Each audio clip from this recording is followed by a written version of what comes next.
అందరికీ నమస్తే. నేను మీ Saritha. Welcome back to Saritha cooking and vlogs. ఈరోజు మన రెసిపీ వచ్చేసి పండుమిర్చి చింతకాయ పచ్చడి అండి. సో, ఇదొచ్చేసి నిల్వ పచ్చడి. చాలా డేస్ వరకు మనకైతే నిల్వ ఉంటది. అస్సలు పాడవ్వదు. టేస్ట్ కూడా చాలా బావుంటదండి. ఇదొచ్చేసి రైసు, టిఫిన్స్‌లో దేనిలోకైనా తినొచ్చు. సో, ఇలా పెట్టుకొని మనం సంవత్సరాలు కూడా నిల్వ ఉంచుకోవచ్చండి. చింతకాయ పచ్చడైతే చాలా బావుంటది. సో, కాబట్టి వీడియో స్కిప్ చేయకుండా లాస్ట్ వరకైతే చూసేయండి.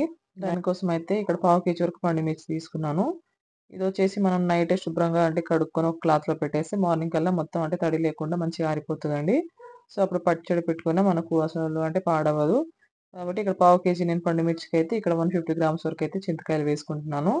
అంటే ఈ పండు మిర్చి అనేది కొంచెం కారం ఉంది కాబట్టి అంత చింతకాయలు పడుతున్నాయి. ఒకవేళ మీరు అంటే కారం తక్కువ ఉన్నదైతే కొంచెం అంటే చింతకాయలు కూడా తక్కువనే పడతాయండి. సో, కాబట్టి చూసి వేసుకోండి. ఒకవేళ ఎక్కువ క్వాంటిటీలో చేసే వాళ్ళైతే దానికి తగ్గట్టుగానే చింతకాయలు కూడా చూసి అయితే ఇంగ్రీడియెంట్స్ అనేవి పెంచుకోండి. సో, ఇదంతా అయితే శుభ్రంగా నైటే కడుక్కొని, క్లీన్ చేసుకొని, తడి లేకుండా అయితే చేసుకోవాలి. తర్వాత ఇప్పుడు ఇలా మిక్సీ జార్‌లో తొడిమలు తీసుకొని వేసుకోవాలండి. ఇందులోకి ఇలా ముక్కలు ముక్కలుగా అయితే ఇప్పుడు చింతకాయలు కూడా కట్ చేసి వేసుకోవాలి.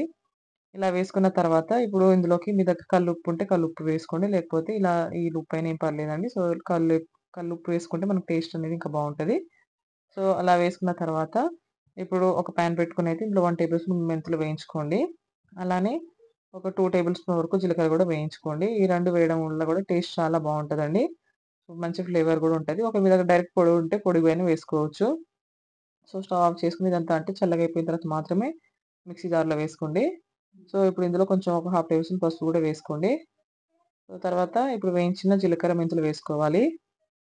ఇలా వేసుకొని ఇప్పుడు మెత్తగా గ్రైండ్ చేసుకోవాలండి. సో, మెత్తగా గ్రైండ్ చేసుకుంటేనే మనకు అంటే పచ్చడి టేస్ట్ అనేది బావుంటది. సో, చూడండి ఈ విధంగా అయితే గ్రైండ్ చేసుకోండి. సో, ఇలా చేసుకున్న దాన్ని పోపు చేసుకోవడం. కొందరైతే ఇలా చేసుకొని అంటే ఫ్రిడ్జ్‌లో స్టోర్ చేసుకుంటారండి. అంటే కొన్ని డేస్ తర్వాత బయట పెట్టుకొని. సో, ఇలా చేసుకొని మనకు కావాల్సినప్పుడల్లా కూడా పోపు చేసుకోవచ్చు. లేకపోతే ఇక్కడ నేను అంటే కొంచెమే క్వాంటిటీ చేస్తున్నాను కాబట్టి ఒకటేసారి పోపు చేసేస్తున్నాను. అదే ఒకవేళ 1 కేజీ, 2 కేజీస్ అలా పట్టించేటోళ్ళైతే అలా అంటే మిల్లులో కూడా కొట్టిస్తారండి ఈ పచ్చడనేది.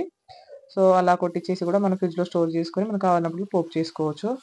ఇక పోపులో అయితే ఆయిల్ కొంచెం ఎక్కువనే పడతది. ఆయిలేసుకొని పోపు దినుసులు, ఎండుమిర్చి, కొంచెం వెల్లుల్లి వేసుకోవాలి. అలానే కరివేపాకు కూడా వేసుకొని కాస్త క్రిస్పీగా అయిన తర్వాత ఇందులోకి పచ్చడి వేసుకొని కలుపుకోవాలండి.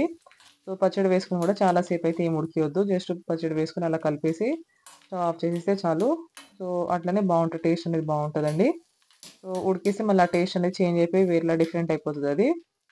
సో, కాబట్టి ఇలా పోపు చేసుకున్న తర్వాత అందులో పచ్చడి వేసుకొని మాత్రం స్టవ్ ఆఫ్ చేసేయండి.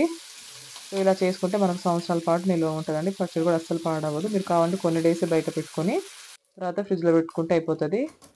సో, ఇలా చేసుకొని వేడి వేడి అన్నంలోకి అంటే నెయ్యితో తింటే మాత్రం చాలా బావుంటదండి. పిల్లలు కూడా చాలా ఇష్టంగా తింటారు. పిల్లలకు కూడా ఇలాంటి వేడి అన్నంలో పచ్చడి వేసి కొంచెం నెయ్యి వేసి కలిపివ్వండి. ఎంత అంటే చాలా ఇష్టంగా తింటారు. కారం కూడా అస్సలు ఉండదండి. సో, కాబట్టి వీడియో నచ్చితే మాత్రం కంపల్సరీ లైక్ చేయండి. అలానే ఫ్రెండ్స్‌కి, రిలేటివ్స్‌కి అందరికి షేర్ చేయండి. ఇంకా మరిన్ని రెసిపీస్ కోసం నా ఛానెల్ కూడా సబ్స్క్రైబ్ చేసుకోండి. Thanks for watching.